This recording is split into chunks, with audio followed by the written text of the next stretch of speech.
All right, welcome back, Channel 6 TV, Community Focus. I'm Kenny Fogle, your host. Glad you could be with us tonight. We're going to talk about an issue that's been looming over the whole state of Kentucky for the last several years. I mean, it's been, as they use I hate using the phrase kick the can down the road, but basically that's the one people understand, and it's been going on for quite some time. And I'm talking about the retirement system, the Kentucky retirement system.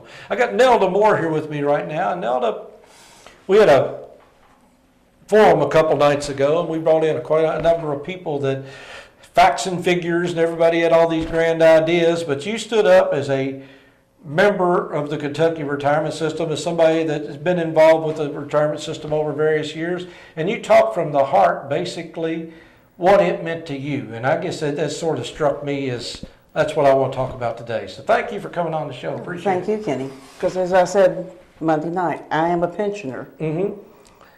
And the pension obviously means something to you because, I mean, if it goes away, you've livelihood. Yeah, exactly. If it goes away, it's pretty serious. But the pension means more to just you, from what I understand. I mean, the community which you live in. I mean, it's you spend money here. I do.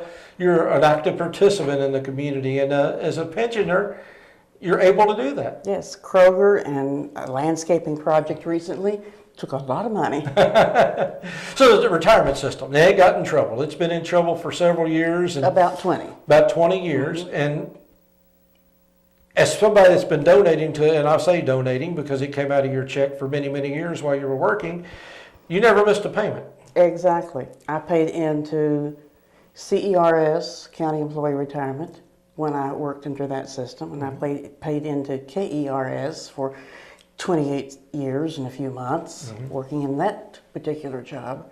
Someone once said to me, because I mentioned the fact that I get the bulk of my income now is from KERS, Kentucky Employee Retirement System, that I get a small check from the CERS part and a teeny tiny one buys on average maybe a week's worth of groceries from the teacher retirement for 1 year. Yeah. 10 months actually in that system. And this person said, you're double dipping. And that made me so angry because that's not what double dipping is. No. I worked in all of those systems and I paid into all of those funds. That's the point. You paid into it, and you paid into a system that when you went into it, you knew what the system. You knew they weren't going to pay you an exorbitant salary, Kenny. And then they weren't going to give you a lot of tremendous vacations and benefits. But you knew you had a retirement system someday down the road if you paid into it long enough. When I signed on the line to accept my job with the state, they did a better job of explaining than anybody else did.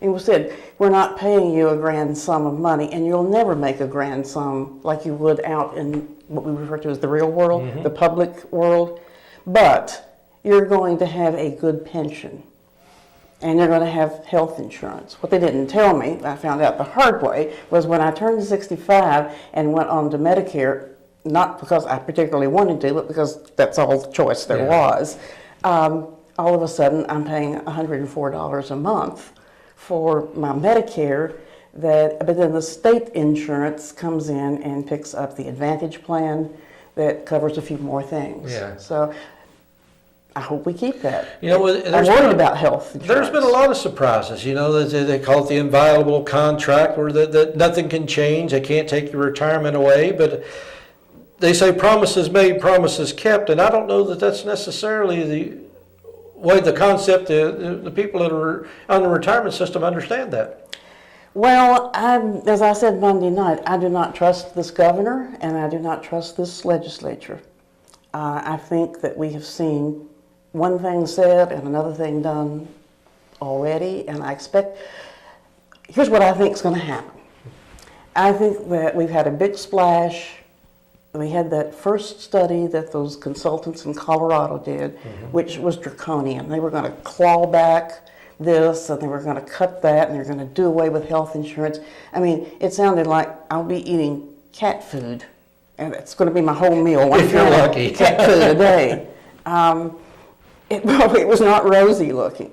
And then, I don't know who was in the behind closed doors group that included the governor, and evidently no Democrats at all, but and not all Republicans, just leadership. Yeah.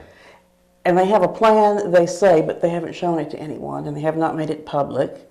And the senator that was with us Monday evening is a Democratic senator from somewhere in Jefferson County. He hasn't seen it. I don't think anybody except that select little group has seen it.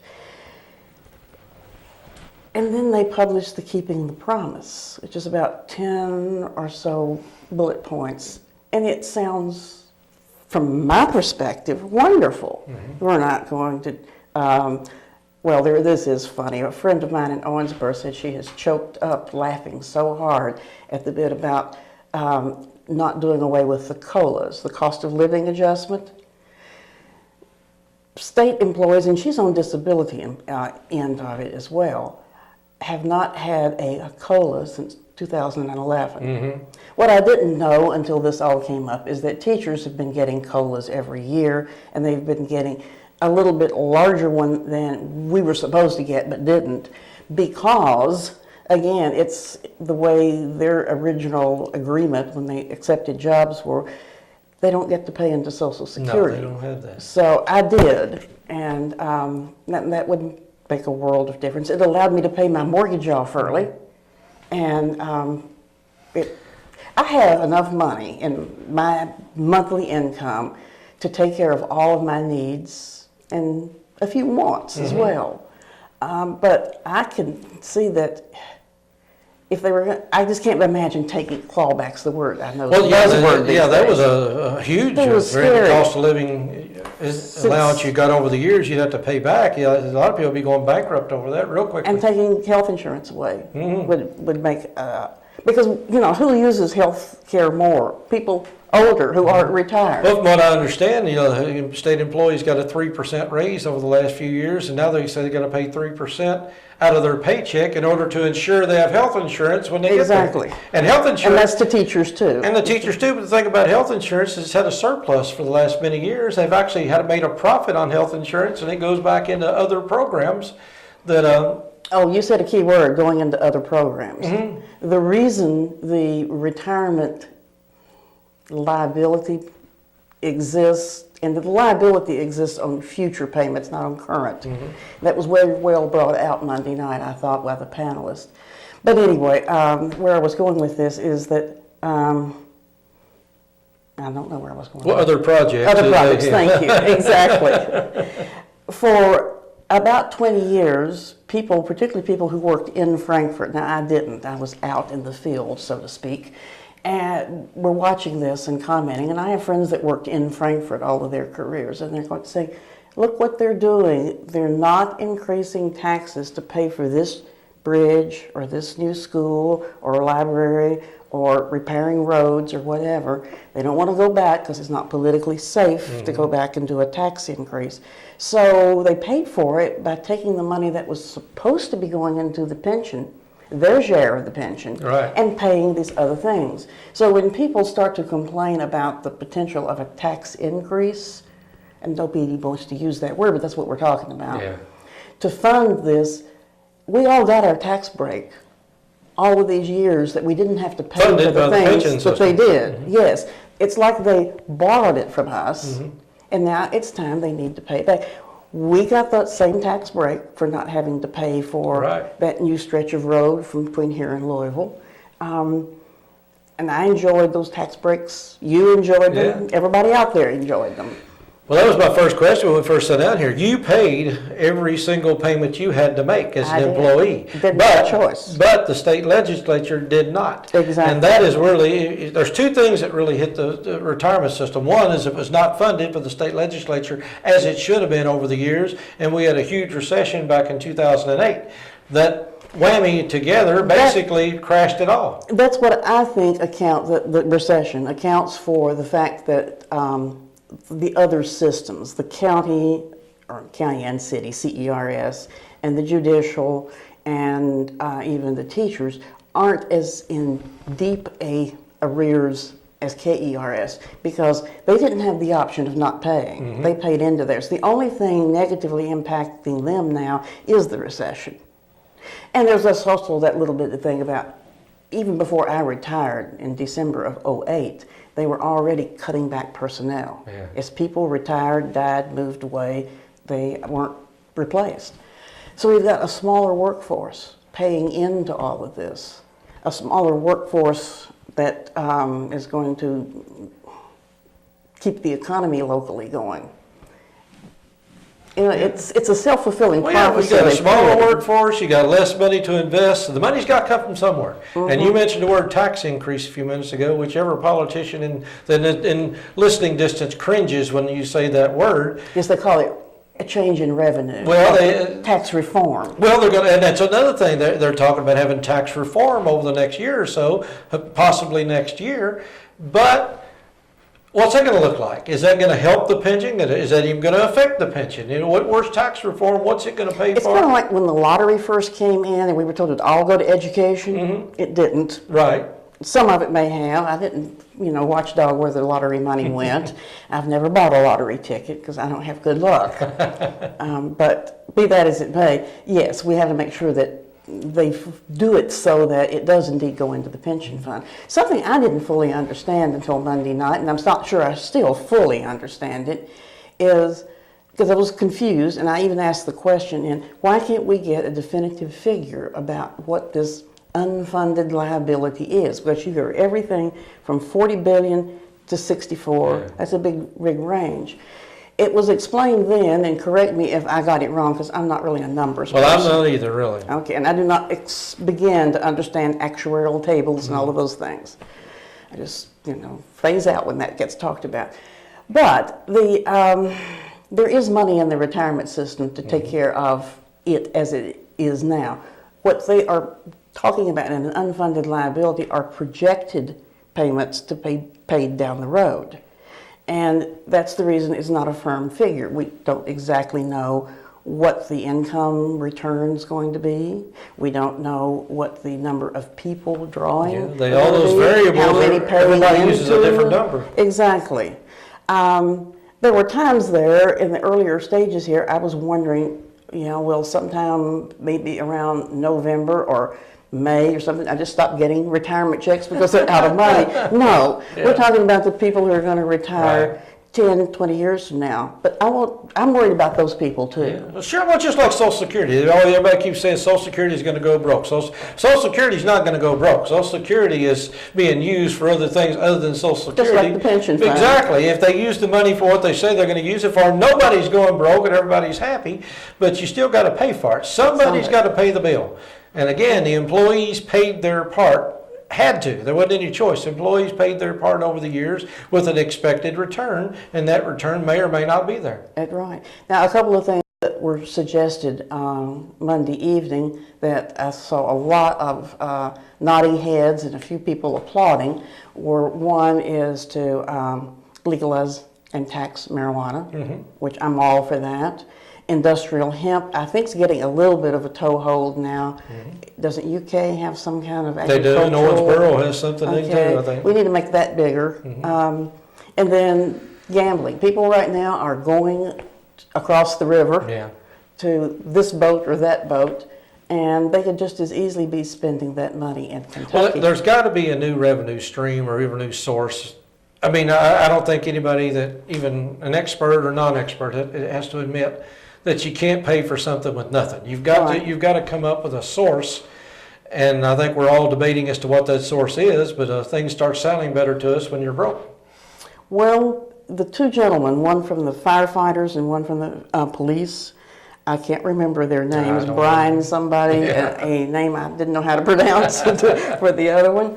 I was just amazed by some of the things they said Monday evening about tax breaks. Well, I know my mind immediately went to that ridiculous arc in Grant County that we're giving how many millions in tax breaks to.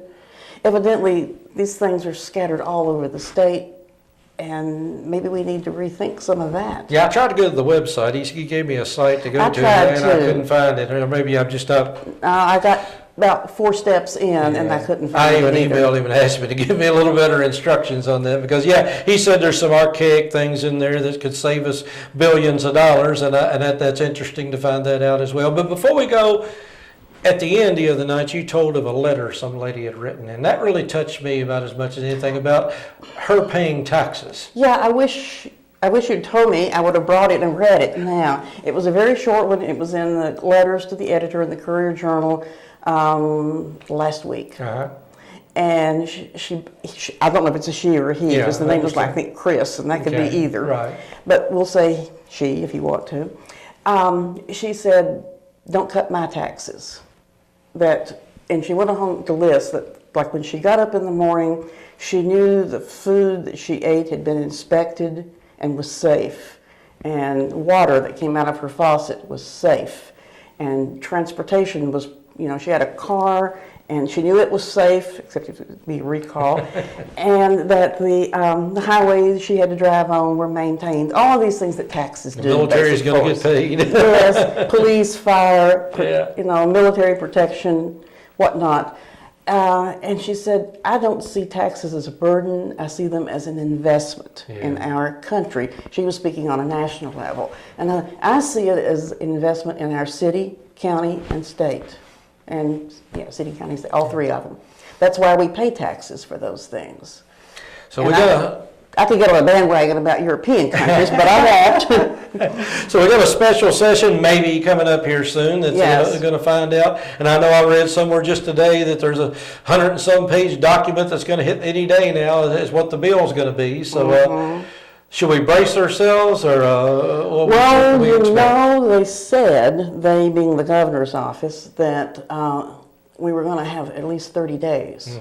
To, And what are we going to do in that 30 days? Are we going to contact our legislators? Are we going to go to Frankfurt and protest? Or well, I plan to do all that I can. I've already contacted Jimmy Higdon and Chad McCoy. McCoy, yes. Yes, thank you. I get the same canned response. Yeah. Well, they're probably in the same shape we're in. They probably don't know a whole lot I about suspect what's Senator coming up. Higdon knows. Senator He's in Higdon is leadership. involved in the leadership a little bit. But I doubt that Representative McCoy knows. Yeah.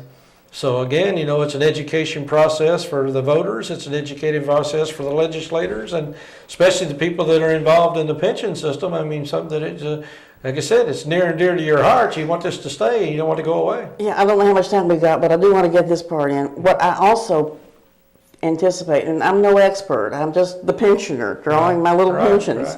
But I think when this hits and people see that there has to be some more money taken out of their pockets, even though it bought them stuff a while back, there's going to be a great hue and cry, and they're going to say, no, we can't have any more taxes. And then what's going to happen is they're going to have to rethink keeping the promise. Yeah. And the promise, we would like to do it, guys, but we just can't. And then they'll get back to that original study, and maybe not do all of it, but do some of it.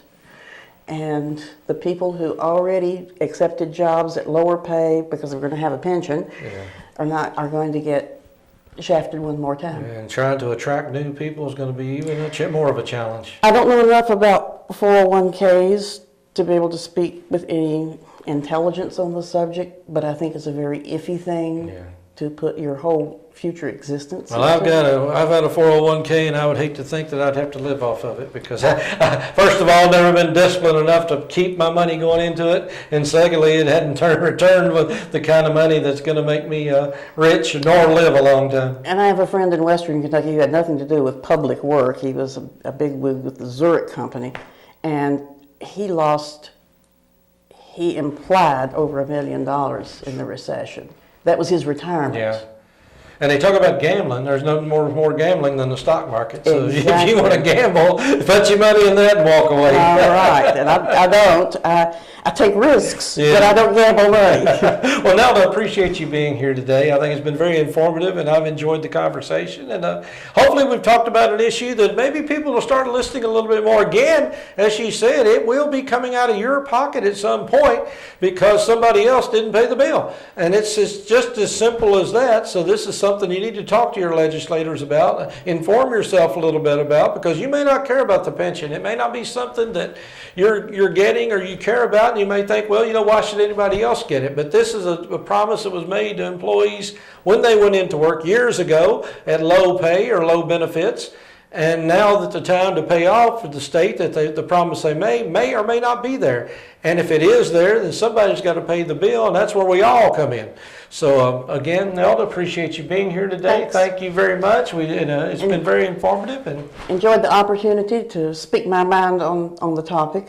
well, that's good. And I will add too that the Standard, I don't know if it does it with every issue or it's just once a week, but somewhere on the editorial page along the bottom, they put all of the contact information for government officials. Right. So right there is how you get in touch with them. That's why we elect them. So give them a call. Stick around. A lot more to come here on Community Focus. We'll be right back. Thank you a lot.